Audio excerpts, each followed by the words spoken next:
সবাই ভালো থাকবেন আর মিলেমিশে থাকবেন, কোনো দুষ্টু লোকের খপ্পরে পড়বেন না।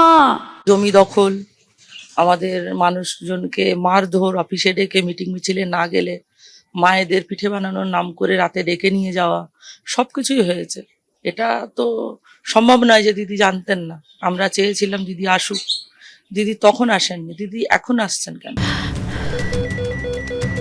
ক্যান্সারে নেই আর ভয়, NCRI এ হবে এর জয়। আপনাদের ভরসা নেতাজি সুভাষচন্দ্র বোস ক্যান্সার হসপিটাল।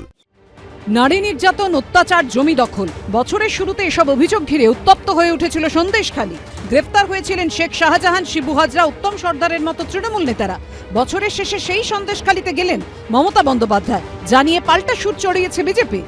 দিদিকে এবার বুঝিয়ে দিতে হবে, কম্বল দিয়ে আর শীত মানছে না, মানুষ লড়াই করতে করতে গায়ে গরম এসে যাচ্ছে। বছরের শুরুতে নারী নির্যাতনের অভিযোগে সন্দেশখালীতে ক্ষোভের বিস্ফোরণ ঘটেছিল। চাঞ্চল্যকর সব অভিযোগ তুলেছিলেন সেখানকার মহিলারা। রাত্রেবেলা মেয়েদেরকে ডেকে 12টার সময় বলছে পিঠে করতে হবে, রাত্রে পিঠে করতে হবে, রাত 12টার সময় ভোরবেলা ওরা নাকি কোথায় ট্যুরে যাবে, পিঠে নিয়ে যাবে। নারীদের উপরে অত্যাচার করত, মানে ঘরের মেয়েদেরকে টেনে নিয়ে যেত।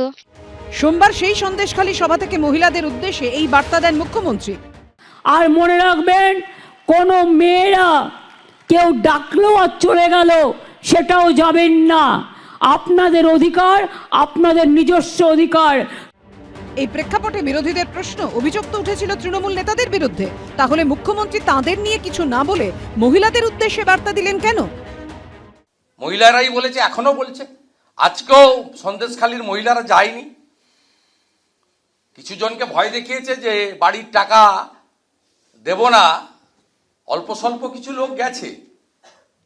গরিষ্ঠ সংখ্যক সন্দেশখালীর দ্বীপের লোকরা, যে 5টা দ্বীপ রয়েছে, সে 5টা দ্বীপের লোক, সন্দেশখালীর জেলিয়াখালী থেকে শুরু করে রামপুর থেকে শুরু করে দ্বীপের লোকেরা যায়নি।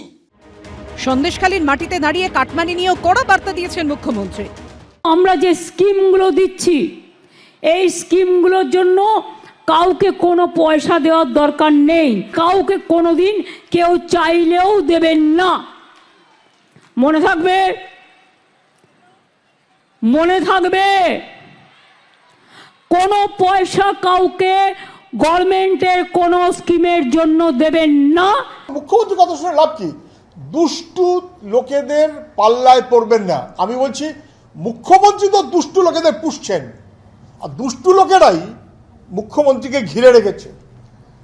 একেবারে অপরাধীদের পাল্লায় পড়া একটা বাহিনী, তার মতন করে উনি ওনার দল চালাচ্ছেন, ফলে মানুষের জীবন ওষ্ঠাগত।